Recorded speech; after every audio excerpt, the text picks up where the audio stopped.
ഓം ഗുരുഭ്യോം നമഃ. ഏകദന്തം മഹാകായം സപ്തകാഞ്ചന സന്നിഭം ലംബോദരം വിശാലാക്ഷം വന്ദേഹം ഗണനായകം. എല്ലാവർക്കും അംബികാ ജ്യോതിഷത്തിലേക്ക് സ്വാഗതം. ഞാൻ ലാലിമായ. 2019 മേടരവി വിഷു സംക്രമം സർവചരാചരങ്ങളിലും സർവജീവജാലങ്ങളിലും പ്രകടമായ മാറ്റം വരുത്തുന്നുണ്ട്. 2019 മേടരവി വിഷു സംക്രമം അശ്വതി മുതൽ രേവതി വരെയുള്ള നക്ഷത്രക്കാർക്ക് എങ്ങനെ സ്വാധീനിക്കുന്നുവെന്ന് നോക്കാം. ഉദ്യോഗപരമായിട്ടും തൊഴിൽപരമായിട്ടും ബിസിനസ് പരമായിട്ടും മറ്റു മേഖലകളിൽ തൊഴിലെടുക്കുന്നവർക്കും വിദ്യാർത്ഥികൾക്കും കുടുംബപരമായിട്ടുള്ള വിഷയങ്ങളിലും സംബന്ധിച്ചും അവർക്ക് ഏതൊക്കെ രീതിയിൽ അനുകൂല ഫലം നൽകുന്നുവെന്ന് നമുക്ക് നോക്കാം. വിഷുഫലം ആയില്യം നക്ഷത്രക്കാർക്ക് എങ്ങനെയാണെന്ന് നമുക്ക് നോക്കാം. കർക്കിടക രാശിയിൽ ഉൾപ്പെട്ടിട്ടുള്ള ആയില്യം നക്ഷത്രക്കാർക്ക് മേടരവി സംക്രമം ആയില്യം നക്ഷത്രത്തിലാണ് ഈ വർഷത്തെ മേടരവി സംക്രമം നടക്കുന്നത്. ആയതിനാൽ ആയില്യം നക്ഷത്രക്കാർക്ക് മേടരവി വിഷു സംക്രമം ഗുണദോഷ സമ്മിശ്ര ഫലം നൽകുന്നതാണ്. ഏതെങ്കിലും രീതിയിൽ, അതായത് തൊഴിൽപരമായിട്ടോ ഉദ്യോഗപരമായിട്ടോ ബിസിനസ് പരമായിട്ടോ ധനപരമായിട്ടുള്ള കാര്യങ്ങളിൽ ഇടപെടുകയാണെങ്കിൽ കുറച്ച് ശ്രദ്ധ വെച്ചിട്ട് ചെയ്യുകയാണെങ്കിൽ അനുകൂല ഫലമാണ്.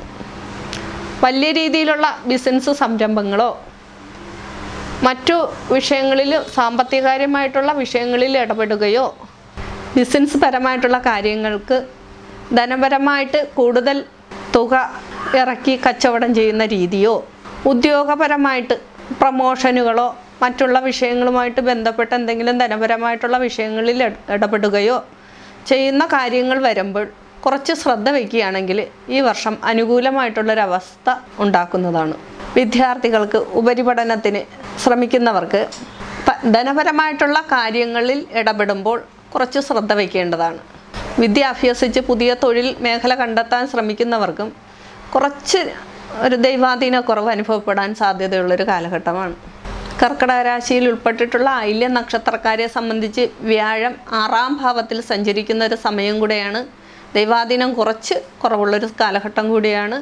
യാത്രകളോ രാത്രി സഞ്ചാരങ്ങളോ അപകടകരമായ മേഖലകളിൽ ജോലി ചെയ്യുന്നവരോ വാഹന സംബന്ധമായ കാര്യങ്ങൾ കൈകാര്യം ചെയ്യുന്നവരോ മറ്റു തൊഴിൽ ചെയ്യുന്നവരോ ഒക്കെ അവരുടെ തൊഴിലുകളിലൊന്ന് ശ്രദ്ധിച്ചാൽ ചെറിയ ചെറിയ അപകടങ്ങളിൽ നിന്ന് അവർക്ക് രക്ഷ നേടാൻ പറ്റും.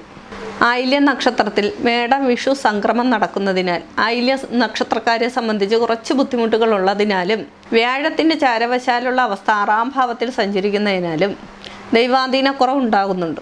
അതിന് പരിഹാരമായി കുടുംബപര ദേവതാപ്രീതി, നാഗരുപ്രീതി, ക്ഷേത്ര പൂജാതി കാര്യങ്ങളിൽ പങ്കെടുക്കൽ, ശിവക്ഷേത്രത്തിൽ മൃത്യുഞ്ജയാർച്ചന എന്നിവയൊക്കെ നടത്തി പരിഹാരങ്ങൾ കണ്ടെത്തിയാൽ പ്രശ്നങ്ങളൊക്കെ ഏറെക്കുറെ പരിഹരിച്ച് മുന്നോട്ട് പോകാൻ കഴിയുന്നതാണ്.